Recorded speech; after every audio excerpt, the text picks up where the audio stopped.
Ted Cruz of Texas.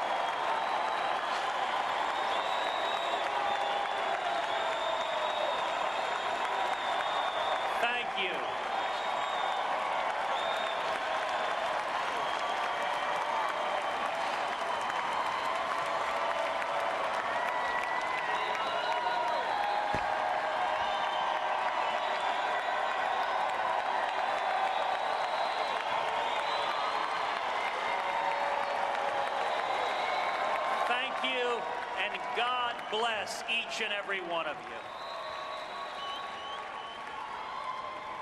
Heidi and I are so honored to join you here in Cleveland, where LeBron James just led an incredible comeback victory. And I am convinced America is going to come back too.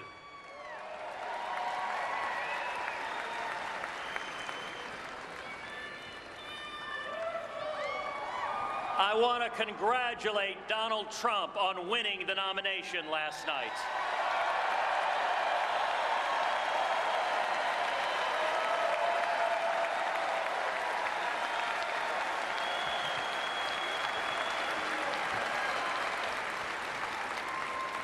And like each of you, I want to see the principles that our party believes prevail in November.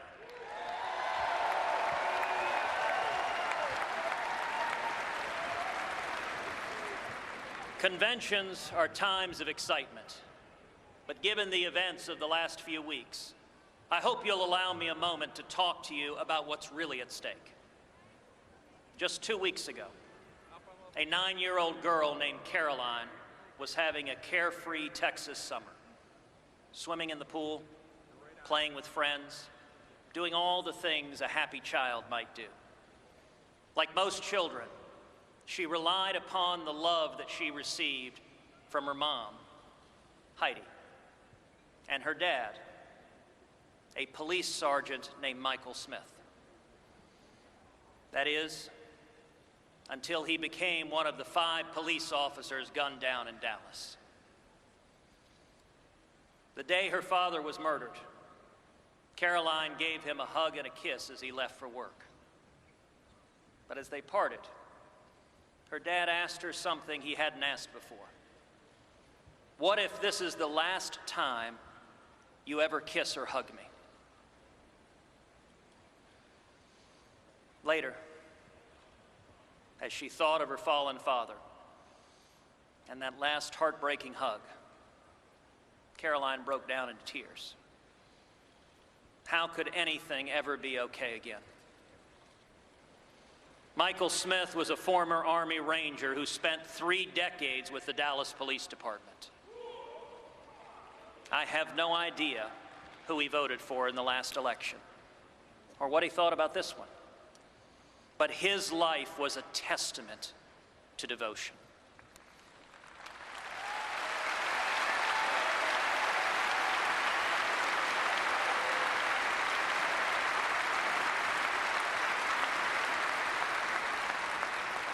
He protected the very protesters who mocked him because he loved his country and his fellow man. His work gave new meaning to that line from literature: to die of love is to live by it.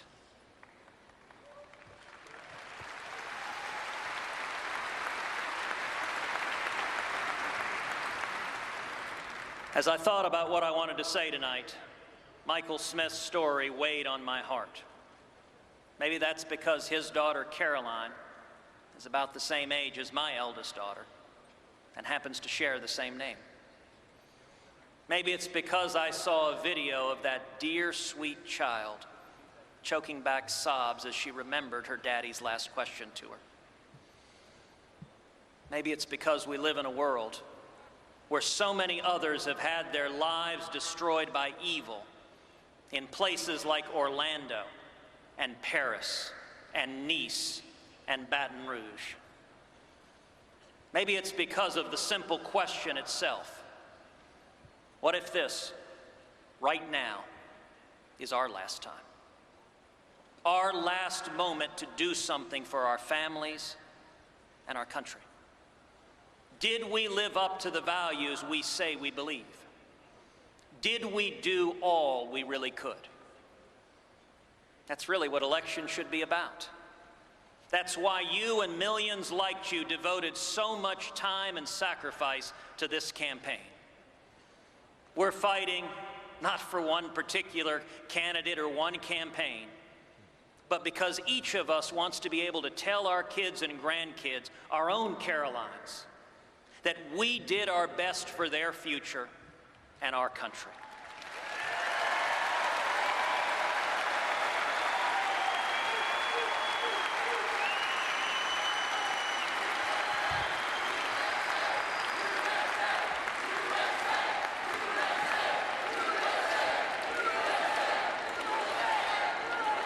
America is more than just a landmass between two oceans. America is an ideal, a simple yet powerful idea. Freedom matters.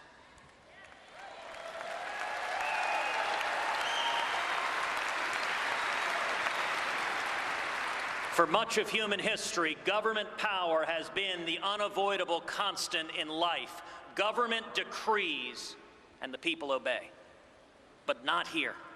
We have no king or queen. We have no dictator.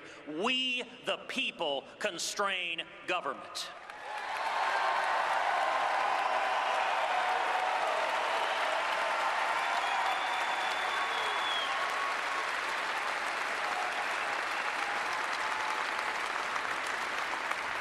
Our nation is exceptional because it was built on the 5 most beautiful and powerful words in the English language.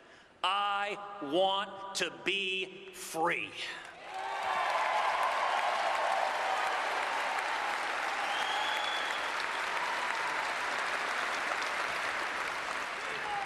Never has that message been more needed than today. We stand here tonight, a nation divided. Partisan rancor, anger, even hatred are tearing America apart. And citizens are furious, rightly furious, at a political establishment that cynically breaks its promises and that ignores the will of the people.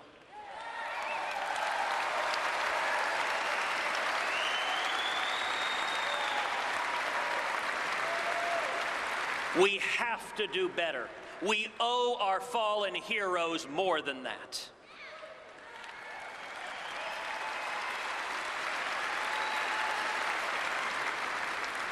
Now, of course, Obama and Clinton will also tell you that they care about our children's future.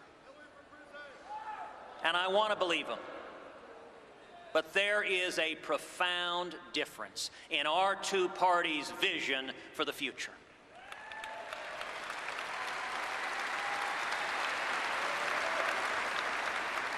Theirs is the party that thinks ISIS is a JV team, that responds to the death of Americans at Benghazi by asking, what difference does it make? And that thinks it's possible to make a deal with Iran, which celebrates as holidays Death to America Day and Death to Israel Day. My friends, this is madness. President Obama is a man who does everything backwards. He wants to close Guantanamo Bay and open up our borders.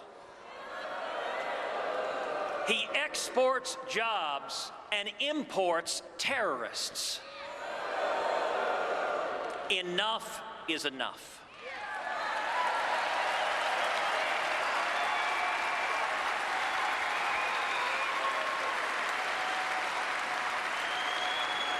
And I am here to tell you there is a better vision for our future, a return to freedom.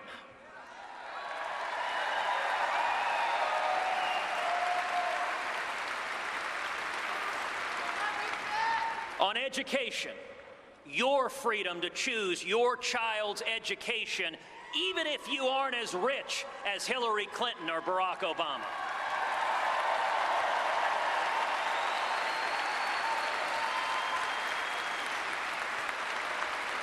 On health care, your freedom to choose your own doctor without Obamacare.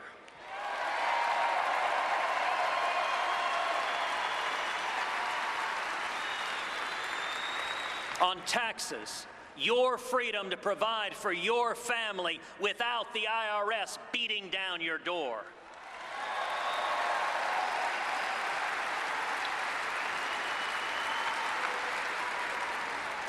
The internet, keep it free from taxes, free from regulation, and don't give it away to Russia and China.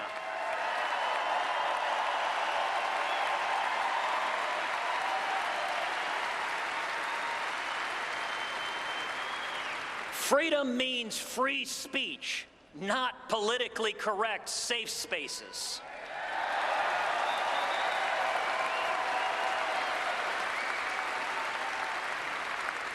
Freedom means religious freedom, whether you are Christian or Jew, Muslim or atheist.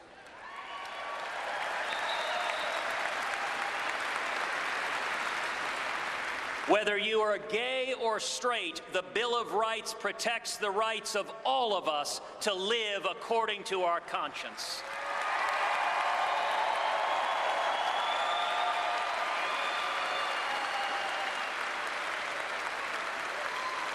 Freedom means the right to keep and bear arms and to protect your family.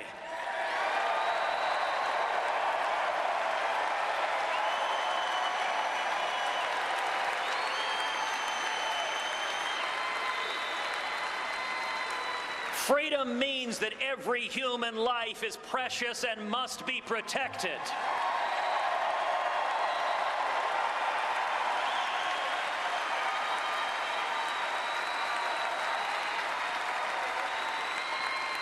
Freedom means Supreme Court justices who don't dictate policy, but instead follow the Constitution.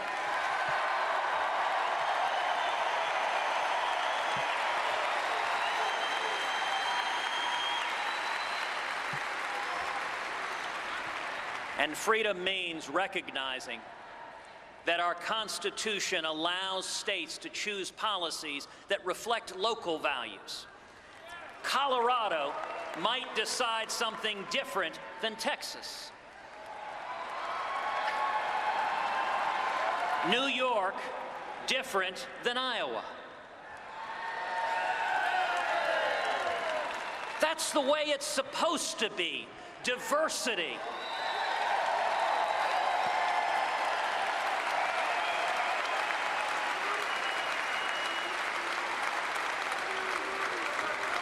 If not, what's the point of having states to begin with?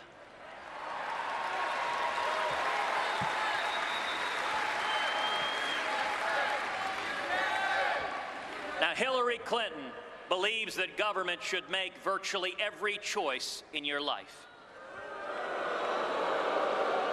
Education, health care, marriage, speech, all dictated out of Washington.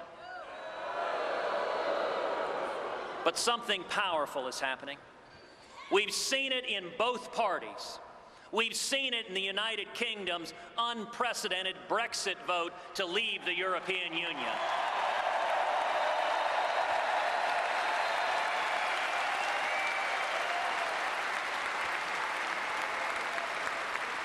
Voters are overwhelmingly rejecting the political establishment and overwhelmingly rejecting big government.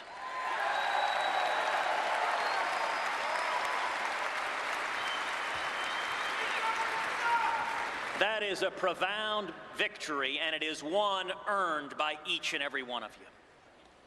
People are fed up with politicians who don't listen to them, fed up with a corrupt system that benefits the elites instead of working men and women.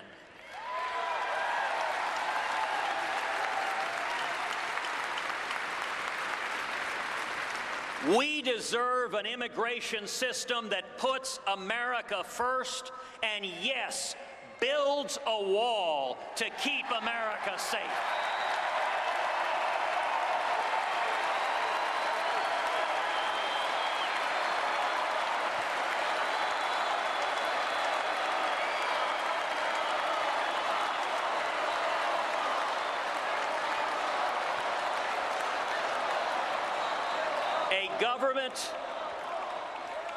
A government that stops admitting ISIS terrorists as refugees.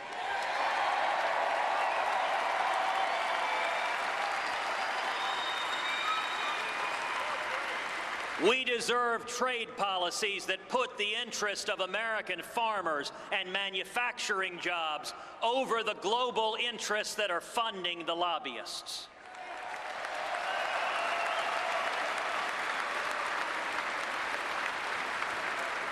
And if we stand together and choose freedom, our future will be brighter. Freedom will bring back jobs and raise wages. Freedom will lift people out of dependency to the dignity of work.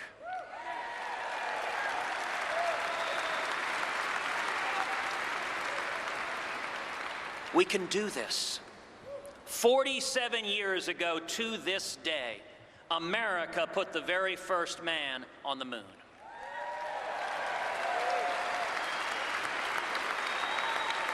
That was the power of freedom. Our party, the Republican Party, was founded to defeat slavery.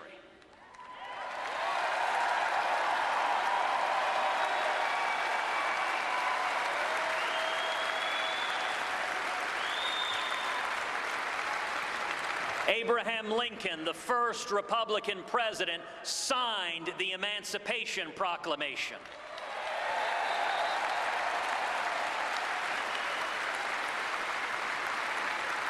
Together, we passed the Civil Rights Act, and together we fought to eliminate Jim Crow laws.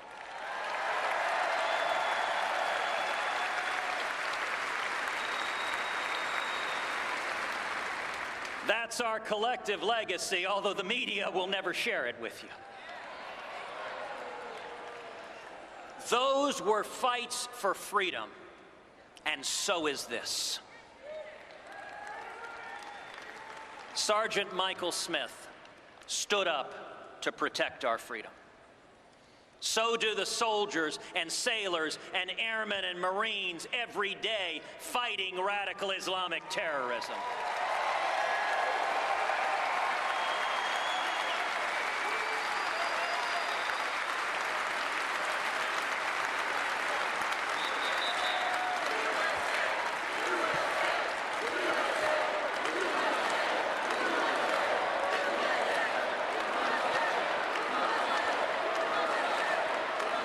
And so did the family of Alton Sterling, who bravely called to end the violence. So did the families of those murdered at the Charleston Emmanuel AME Church, who forgave that hateful, bigoted murderer.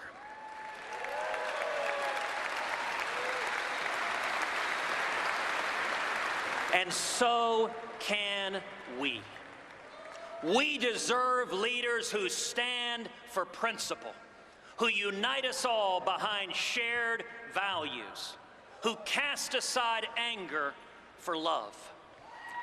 That is the standard we should expect from everybody. And to those listening, please, don't stay home in November.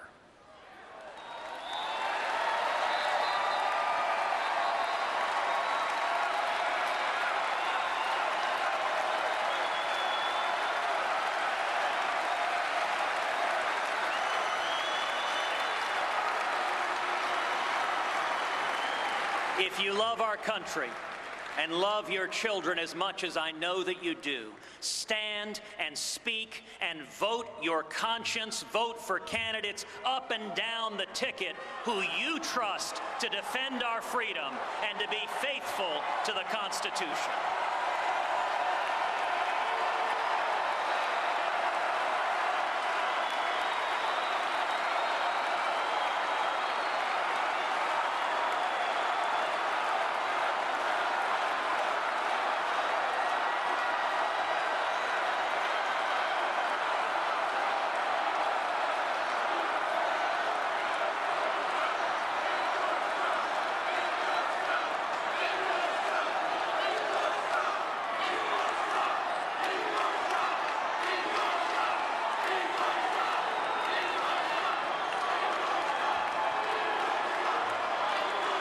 Appreciate the enthusiasm of the New York delegation.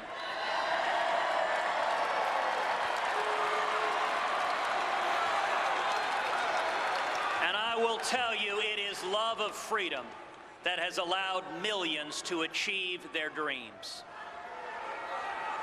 Like my mom, the first in her family to go to college.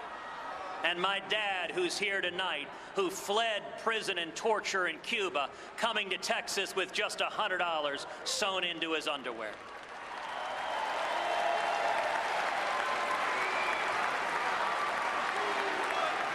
And it is love that I hope will bring comfort to a grieving 9-year-old girl in Dallas. And God willing, propel her to move forward and dream and soar and make her daddy proud. We must make the most of our moment to fight for freedom, to protect our God-given rights, even of those with whom we don't agree, so that when we are old and gray, and when our work is done, and we give those we love one final kiss goodbye, we will be able to say, freedom matters, and I was part of something beautiful.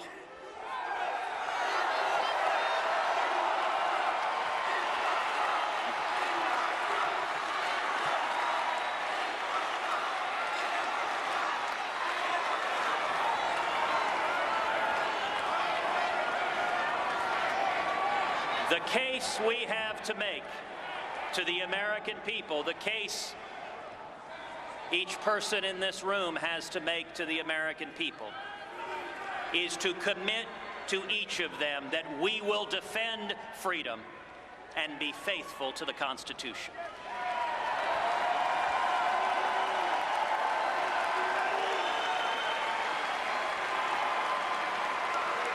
We will unite the party, we will unite the country by standing together for shared values, by standing for liberty.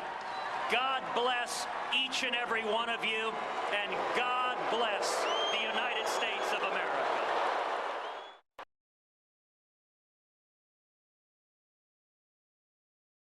This has been a Sunfish production.